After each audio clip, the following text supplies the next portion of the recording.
Have you ever thought about what happens when you finally decide that enough is enough? When you've poured your heart, your soul, every ounce of energy into making them see your worth, and yet, time after time, they failed to recognize it. You were the one putting in the effort, the one who went the extra mile, the one who stood there unconditionally. But there comes a day, a pivotal moment, when you decide that you've given enough. You make the choice to stop. You decide they'll no longer feel the warmth of your presence, the safety of your support. You decide, finally, to let them taste life without you in it. That day, that very moment, is when they feel the crushing weight of realizing they've lost something irreplaceable. It's often said that people don't appreciate what they have until it's gone, but rarely do we consider the intense, silent agony that dawns upon someone who realizes, too late, that they've lost you. The saddest thing about betrayal, as John le Carré wrote, is that it never comes from your enemies. It's not an enemy that disregards your value. It's the people you held closest, the ones you let into the deepest parts of your life, who take you for granted. So, when you walk away, when you finally decide to live for yourself rather than begging for scraps of their attention, they're left standing in the cold, feeling the hollow echo of your absence. Imagine it. You were the lighthouse in their storm, the quiet reassurance that no matter what chaos surrounded them, there was always a safe harbor waiting. And yet, they treated you as if you were replaceable, temporary, like something that would always just be there. But what happens to the sailor when the lighthouse disappears? They are lost, directionless, cast into a darkness they didn't anticipate. They thought they could navigate on their own, and now they're stumbling blindly, reaching out for the light that's no longer there. How many times did you excuse their indifference, waiting for a change, hoping they'd one day see your worth? How many moments did you sacrifice, wishing they'd appreciate the gift of your presence? And more importantly, how many times did you doubt your own value because they couldn't or wouldn't see it? We suffer more in imagination than in reality, said Seneca.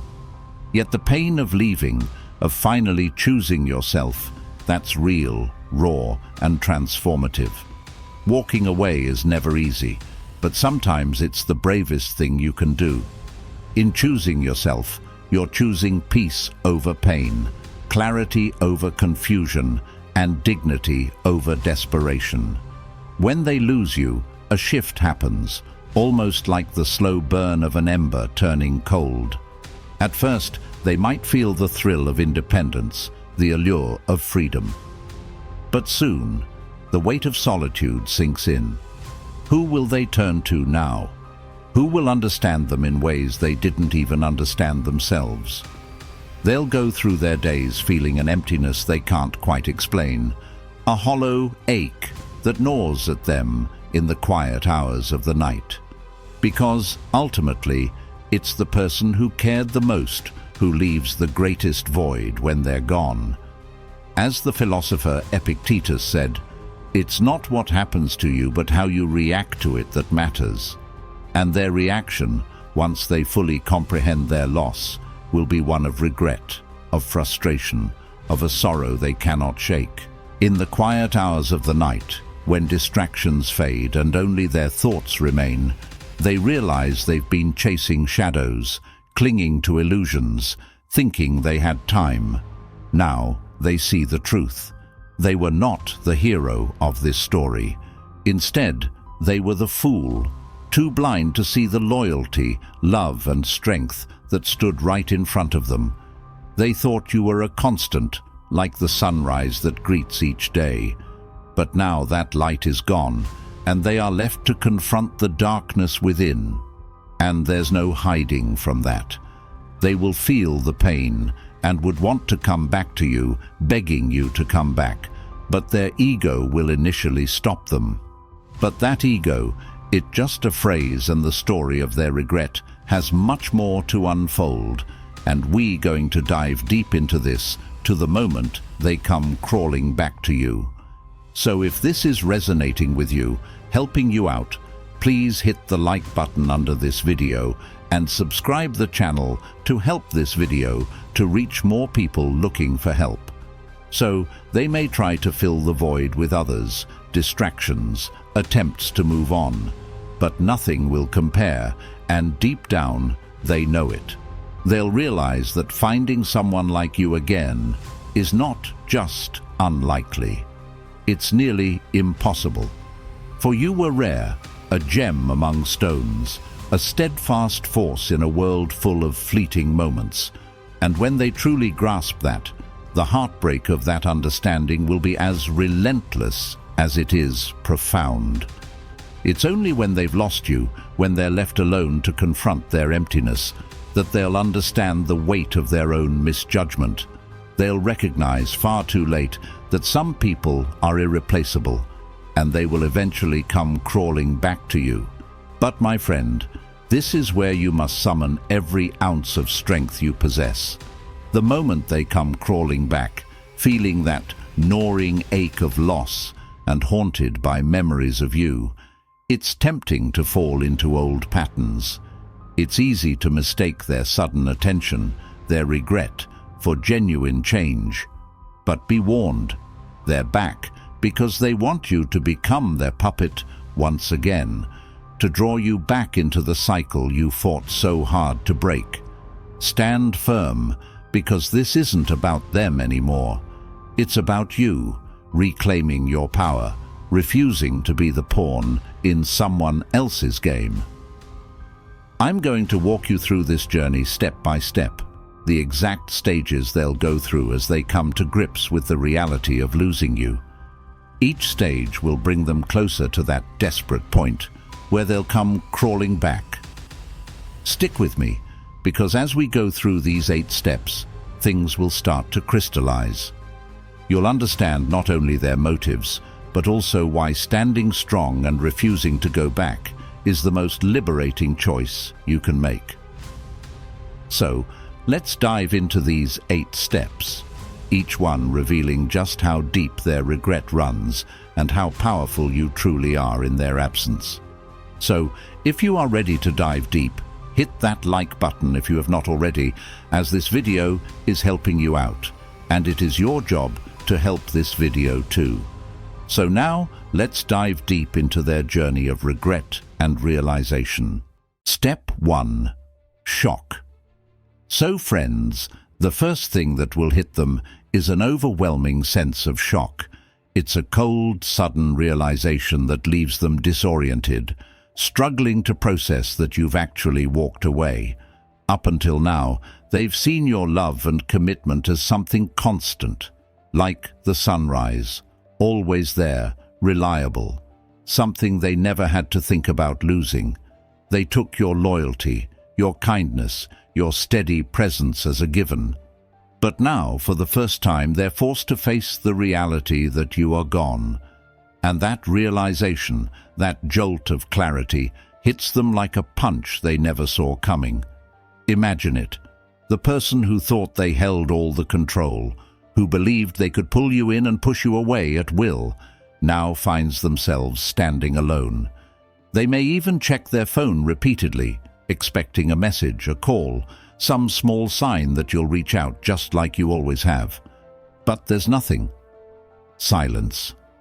And that silence speaks louder than any words could. They're left reeling, with the unsettling feeling that something powerful, something irreplaceable, has slipped right through their fingers. Shock isn't just a moment of surprise. It's the shattering of an illusion. And the illusion they clung to was the belief that you'd always be there, waiting, available whenever they decided they wanted you back. But now, as the dust settles, they realize that you were serious, that you've genuinely chosen to put yourself first. They're forced to confront the truth. They lost you, and this loss is real. As Lao Tzu once said, new beginnings are often disguised as painful endings. For you, this is a new beginning, For them, it's the start of a painful journey they never thought they'd have to endure. Now, here's what you need to understand at this stage. Their shock will drive them to do whatever they can to re-establish control. In their confusion, they might reach out, test the waters, or try to lure you back with the same tactics they used before. They may act nonchalant, pretend they don't care, or even throw out phrases like, "I thought you'd be back by now." This is their way of denying what's really happening, of trying to maintain a sense of superiority. But you have to recognize this for what it is, a reaction born of fear, not genuine remorse. Here's a metaphor for you. Picture them standing on a cliff, gazing down at the life they once took for granted. When you were there, they were at the edge but didn't care about the danger, feeling invincible with you as their safety net. Now, suddenly, they're on that cliff alone, and the ground beneath them feels unstable. They feel the absence of your steadying presence, the support they leaned on without a second thought. The shock isn't just about losing you. It's about realizing the extent to which they depended on you without ever truly appreciating you. Now, in this moment of shock, you may feel tempted to reach out, to explain yourself, or to offer them closure. But don't. Giving them closure now only relieves them of facing the full weight of what they've lost. If you step in to soothe their discomfort, to offer explanations, it only reinforces their belief that you're still there, that they haven't truly lost you. As difficult as it is, let them feel this shock. This is their journey now, and every moment of silence, every unanswered message, is a reminder of the choice you've made to walk away. Stand firm and remember, this stage is necessary for both of you. As the philosopher Rumi once wrote, "The wound is the place where the light enters you." Your absence is that wound, and they need to feel it fully to truly understand. You need to stay grounded in your decision, to remember why you walked away in the first place. Think of this stage as the foundation of your new self-worth, the start of a chapter where you prioritize yourself. If you go back now, you risk falling into the same old patterns, handing them control all over again. Remember, their shock is their reaction to losing something of value. This is not a reflection of your worth. It's a reflection of their own inability to appreciate you when they had you. Instead of soothing their shock, use it as a motivator for yourself. Embrace this moment as proof of your strength, of your decision to choose self-respect over pleasing someone who couldn't see your worth. And don't forget, every day you stand firm is a day that you're growing stronger, more self-reliant. Their shock will eventually pass, but your strength will remain, a constant reminder of the power you have to walk away from anyone who doesn't recognize your value. In the end, as you stand firm in this phase, remember this quote by Seneca: "As is a tale, so is life. Not how long it is, but how good it is what matters." You are writing a new chapter, one filled with self-worth, dignity, and strength. They may feel the shock of losing you, but you, my friend, are finally free. Hold on to that. This shock is the beginning of their journey and the beginning of your freedom. Stand firm and let them face what they've lost. Step 2. Denial. The shock has set in, and now they're spinning into denial. They can't believe you're actually gone. They think, "No way, they'll come back. They always do." This is the stage where they convince themselves that this is just a temporary rift, a little disagreement.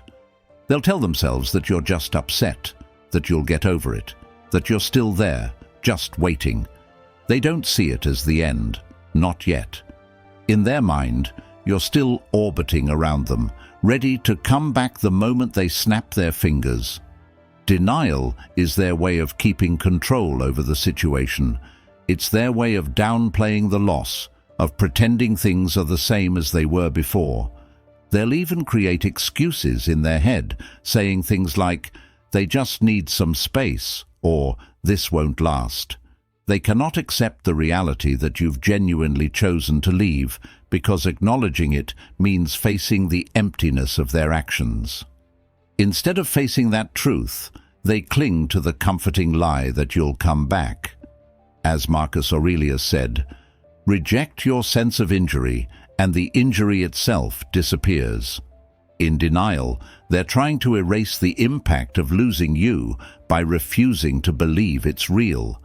And here's what they do during this stage. They might act as if nothing's wrong, like you're still an option waiting in the wings. You might notice them posting online, living their life like nothing happened, or even pretending to be unbothered. They're playing it cool, trying to convince themselves, and anyone else watching, that they're unaffected. But underneath that facade is a brewing desperation. This is their way of distracting themselves, a way to feel like they're still in control. They may even test you, sending casual messages or trying to subtly pull you back, as if the entire break were just a misunderstanding. But here's what you have to do. Nothing. Silence. This is the moment to keep your distance, to stay steady. Don't fall for their attempts to pull you back into the cycle. They'll try to hook you with messages that seem casual, as if nothing's wrong, hoping to provoke a response that reassures them. Don't give in. This is not the time to clarify your decision, to offer closure, or to ease their discomfort. Let them feel the distance, because denial can only survive in the absence of reality. Your silence forces them to confront the truth they're so determined to ignore. Think of it like this. They're building a house of cards, each one carefully placed to keep up the illusion that you're still there, that nothing has changed. But every moment of silence from you is a gust of wind threatening to topple it. The longer you stand firm, the more fragile their denial becomes. The reality of your absence starts to crack through, and that's when they'll begin to feel the truth sinking in. This is where your strength comes into play. Don't offer explanations. Don't give them the satisfaction of thinking you're still reachable. Your silence is a reminder that they've lost access to something precious, and no amount of denial can cover that up. Remember, denial is just a delay. It's their way of coping with a loss they're not ready to face, a refusal to see what's right in front of them. But it's temporary. With every passing day, the weight of your absence grows heavier, and you're growing stronger, gaining the clarity that only comes from standing your ground. Denial may shield them from the truth for a while, but your silence will bring it crashing down. As you hold steady through this stage, remember this quote by Epictetus. "Man is not worried by real problems so much as by his imagined anxieties about real problems. Their denial is an imagined shield, and when it crumbles, they'll be left with the raw truth. And you'll still be standing free, unwavering." Step 3. Anger. When denial finally loses its grip, anger comes rushing in. It hits them hard, like a storm breaking through after a long, tense silence. Suddenly, they're no longer in denial about your absence. They're furious about it. They're angry with themselves for letting it come to this. But more than that, they're angry with you for daring to walk away. In their mind, you had no right to leave, no right to disrupt the life they controlled. This anger is a mask, a way to avoid facing the deeper pain and regret simmering beneath the surface. In this stage, they'll lash out, either openly or in passive-aggressive ways. They might throw accusations, calling you selfish, accusing you of giving up too easily, or even rewriting history to paint themselves as the victim. Their anger might seep through in cutting messages, dismissive words, or bitter social media posts. They'll tell themselves that you were in the wrong, that you should have tried harder, that you were too demanding. All of this is their attempt to shift the blame, to avoid the discomfort of looking inward. As Seneca wisely said, "Most powerful is he who has himself in his own power." But right now, they're anything but powerful. They're at the mercy of emotions they can't control. Their anger is also a test. It's a way of probing, seeing if they can provoke a reaction, if they can bait you into an argument.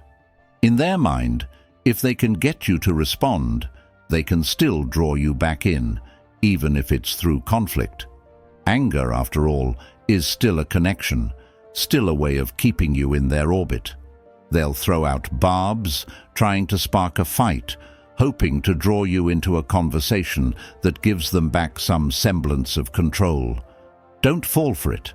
Remember, every response you give them now is just fuel for their fire, a chance for them to twist the narrative back to their favor.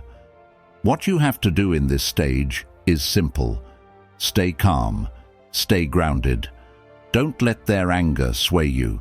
Don't let it pull you back into a dynamic where they hold the strings. Recognize their outbursts for what they are, desperation disguised as rage. You might feel the urge to defend yourself, to set the record straight, to respond to the accusations they hurl your way. Resist that urge. Your silence is your shield. A reminder that their anger cannot reach you, that you've risen above the chaos they're trying to create. Imagine it like this. They're aflame, burning with anger, but you are water, cool and unmoved. Their anger will flare up, bright and intense, but it will burn out as long as you don't feed it. Every word you don't say, every reaction you withhold, is a step toward your own peace, a decision to prioritize your sanity over their drama. By refusing to engage, you're showing them that their anger holds no power over you, that they've lost the ability to manipulate you with their emotions. In the end, this anger is just another phase they have to pass through. It's a reflection of the frustration they feel, not a reflection of your worth. Remember this quote from Marcus Aurelius: "How much more grievous are the consequences of anger than the causes of it? Their anger will only harm them, not you." You're beyond their reach now, untouchable by the bitterness they try to project onto you. Stand firm, stay centered, and let their anger burn out on its own. You're on a path of peace, and nothing they say can pull you back. Step 4. Bargaining. After the storm of anger has subsided, they move into a stage that feels oddly quiet. Bargaining. This is the phase where their anger has softened, replaced by a desperate hope that they can somehow undo what's been done. They start looking back, replaying moments in their mind, searching for ways to fix things, to pull you back into their life. Bargaining is their attempt to rewind time, to rewrite the script in a way that keeps you close. It's a last-ditch effort, an attempt to patch up the cracks they themselves created. In this stage, they might reach out with messages that sound remorseful, messages designed to trigger your memories, to make you remember the good times. They'll say things like, "I miss you," or "Remember when we..." They'll try to remind you of moments you shared, hoping you'll feel a pang of nostalgia, hoping that something in you will still respond to those memories. Their goal here is to hook you with the past, to make you question if maybe, just maybe, things could go back to the way they were. But think about it. If they couldn't see your worth when they had you, what guarantee do you have that they'll see it now? This bargaining isn't about genuine change. It's about them wanting the comfort and security you provided, without doing the real work to earn it. They're not asking how they can truly grow or improve. They're only trying to pull you back to fill the emptiness they now feel. As philosopher Friedrich Nietzsche said, He who has a why to live for can bear almost any how. Right now, their why is simply to avoid the discomfort of facing life without you, not because they've genuinely transformed. During bargaining, they'll also make promises, offers that sound too good to resist. They'll say, "I'll change," or "Things will be different this time." They might suggest meeting up just to talk, or they'll try to negotiate with small gestures, reaching out through mutual friends, or dropping hints that they're thinking of you. But these promises often lack substance. They're empty words, a temporary balm for their regret. They want to regain the comfort of having you close, but they're not ready to put in the consistent effort needed to truly rebuild trust. Here's what you have to do. Stay grounded in the reality of why you walked away. Recognize these messages for what they are, attempts to hook you emotionally, not signs of real growth. Don't allow yourself to be drawn back into the cycle by words alone. Remember, genuine change is reflected in actions, not just promises. If they truly wanted to change, they would be doing the hard work within themselves, not seeking shortcuts by making empty vows. Think of it like this. They're trying to build a bridge back to you with words and memories. But this bridge is flimsy, built on a foundation of guilt and fear rather than genuine respect and understanding. Don't let yourself be coaxed into stepping onto that unstable ground. Stand firm on the foundation you've built for yourself, and don't let nostalgia cloud your judgment. In the end, bargaining is just a stage they have to go through, a temporary moment of desperation. But you are stronger now, wiser. You know that true love and respect don't need to be bargained for. They're earned over time. As Epictetus said, don't explain your philosophy, embody it. Let your silence, your strength, and your commitment to yourself speak louder than their bargaining words ever could. Stand firm in your resolve, knowing that you've chosen freedom, peace, and self-respect over empty promises. This is your journey, and you're moving forward, not backward. Step 5. Loneliness. When bargaining fails and they realize that words alone won't bring you back, they're left standing face to face with a feeling they'd been trying to avoid all along: loneliness. This is a profound stage, a harsh yet sobering reality that seeps in slowly, filling every quiet moment.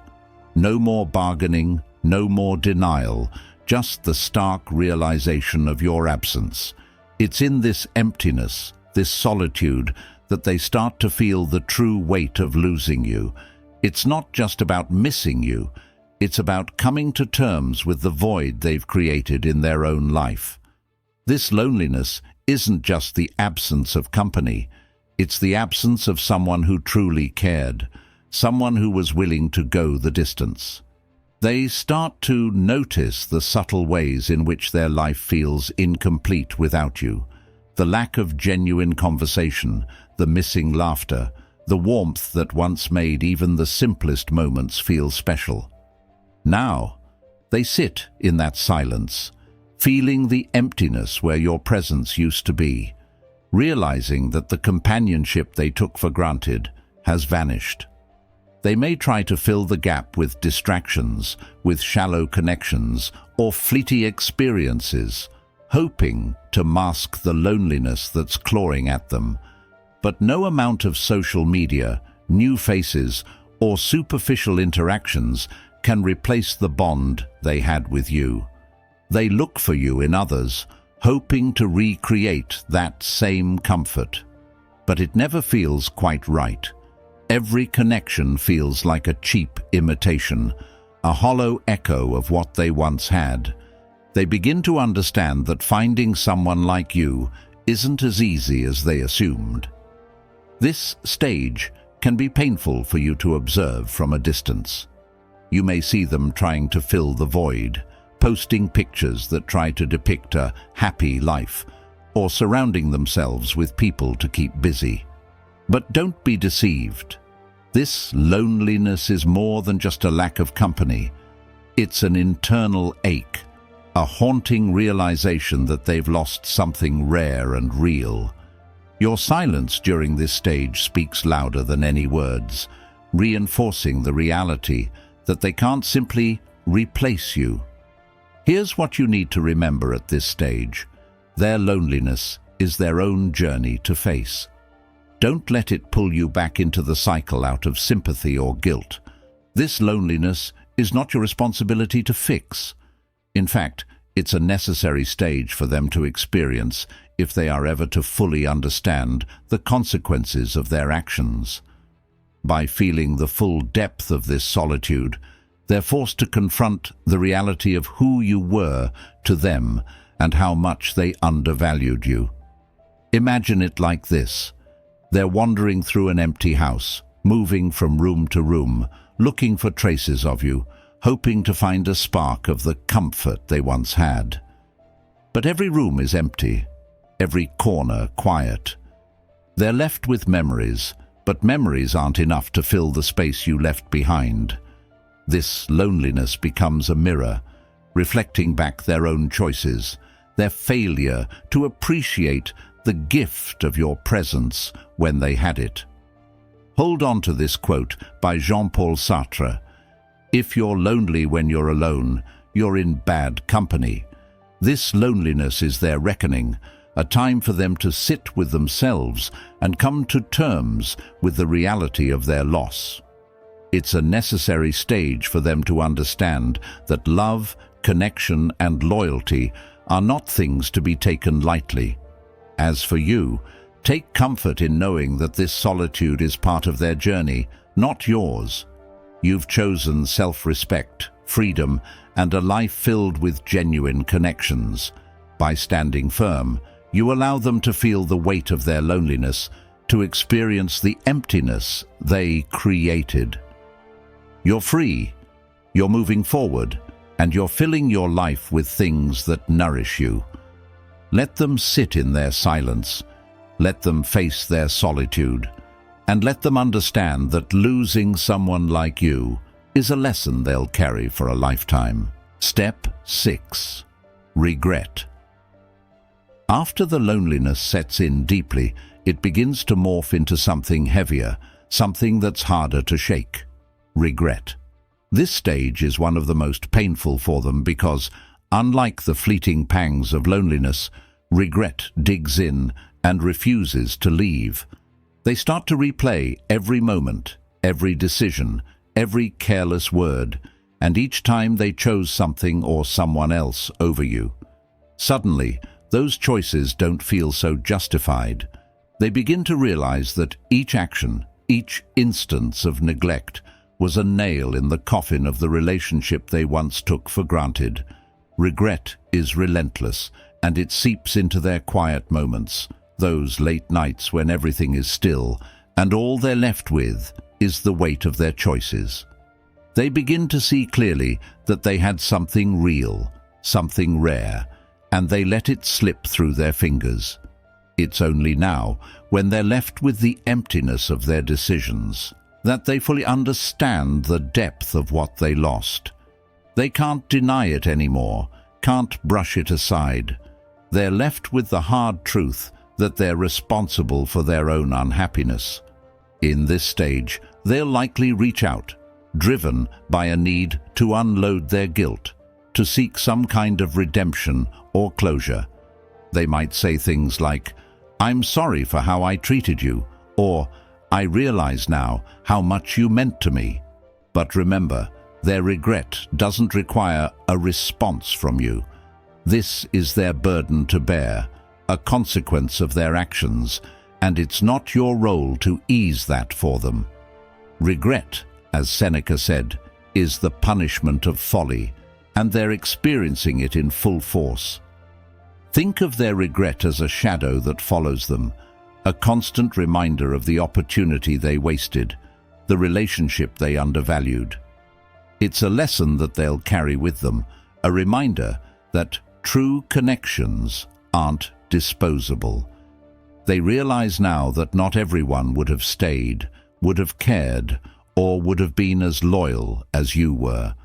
For you, this stage is a testament to your strength, a moment to see just how far you've come. Their regret is a reflection of the value they missed, but it's also a reminder that you've chosen a life of respect and authenticity. Stand firm, knowing that you've moved forward, free from the weight of their regrets, and ready to embrace what truly deserves you. Step 7. Desperation. When regret becomes too overwhelming to bear, it pushes them into a state of desperation. This stage is raw, intense, and all-consuming. Desperation is the realization that they're on the verge of losing you for good, and the fear of that loss hits them harder than they ever expected. They're no longer simply reminiscing or quietly regretting.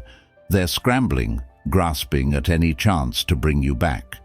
Their calm facade is gone, replaced by an urgency that fuels every word, every message, every attempt to reach out. Desperation leads them to say and do things they never would have considered before. They might show up unannounced, flood you with messages, or make grand emotional gestures. They promise change, swear they've learned their lesson, and may even bring up memories that they know will tug at your heart.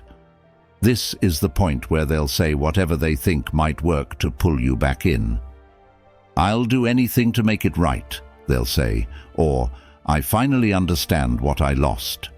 But remember, desperation is often rooted in fear of loss, not genuine transformation. In this state, they're not motivated by the hard work of self-reflection or true change. They're motivated by the panic of losing the stability, the loyalty, the care that you once gave so freely. This isn't about building something new. It's about clinging to the past, hoping that somehow they can rewind time. As Epictetus said, "We cannot choose our external circumstances, but we can always choose how we respond to them." Right now, they're responding to their circumstances with frantic attempts, not calm introspection. For you, this stage is a crucial test of your resolve. It's natural to feel drawn to the intensity of their words, to wonder if maybe things could be different this time. But desperation is a temporary state. It's not a foundation for real change. Real transformation requires time, effort, and consistency, and it doesn't come from a place of panic. Think of their desperation like a wave crashing against a rock. It's powerful, forceful, and intense, but ultimately it fades. Stand strong, hold your ground, and remember why you walked away in the first place. Their desperation is a reflection of their loss, not of the value you bring to your own life now. Let them feel the consequences of their actions fully. You've chosen a path of self-respect, and no amount of desperation should pull you away from that.